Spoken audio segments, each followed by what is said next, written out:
Most moms, they say don't play with your food, but we've got a multitasking mom showing us how we can paint with our very own food. How cool is that? And, of course, play with it. Yes. So we're here with MaryRenee Lemberg. She is the multitasking mom, and she's going to show us how we can paint with food. You can do it in a lot of different mediums. So you can use spaghetti to paint with your food. You could do potato stamping with regular kit paints that you can either make yourself or that you purchase at the store. Or you can also create a snack, not your healthiest one by any means, using paint for your kids. So they're engaging in a craft activity, but then they're also preparing food as well.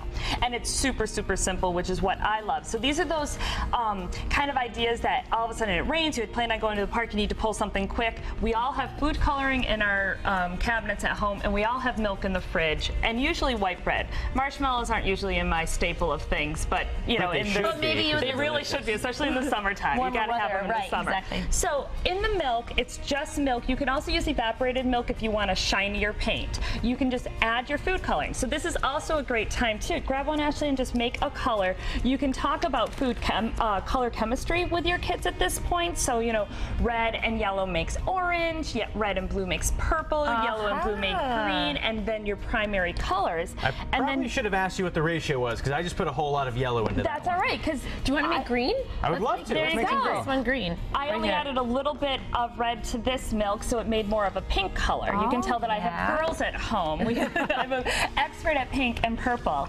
And then you can also talk with your kids about, you know, the primary colors versus secondary colors, and how is it if I add more blue and a little bit of yellow, what's that going to make for a green versus a darker green? Right. You can take it to all levels.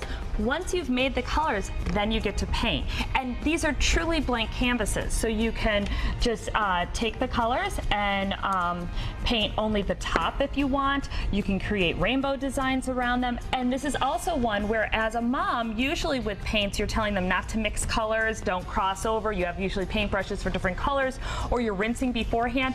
This, it doesn't matter, because it's such a liquid medium that it's not going to carry over color for you. Wow, really? Yeah. That's great. Yeah. Now, this is just milk in here? It is only milk. It's only milk and just your food coloring.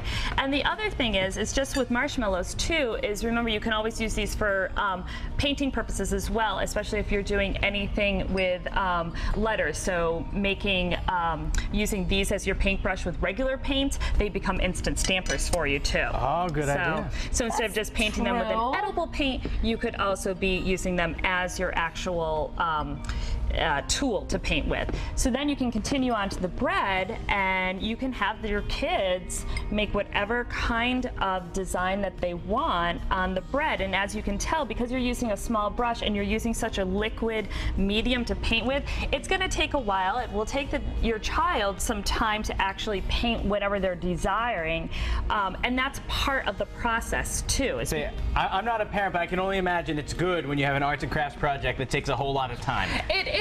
I mean, because you want it to not just be an instant, like, sit down, boom, done. Okay, that was a great 10 minutes that we just spent. And it's still raining, and now I'm out of ideas. It's still raining, and now what am I going to do again? You know what I like too? The canvas doesn't work, just eat it. Yeah. Well, and that's the point of it too, is once the bread dries, or once the marshmallows dry, or they don't even have to dry all the way, they then can become the snack that they're going to have. Yes, that they created. So, that they created themselves. So nice to find something that is not electronic, or is, you know, not a TV or a tablet or iPhone that they're playing with. It's just something hands-on that really is creative and allows them to have fun together while I am having a great time. Everyone's going to enjoy. MaryRenee, thanks so much for stopping by. And if you want more tips from MaryRenee, just go to our website, mymassappeal.com later today. Yay! Check out this bread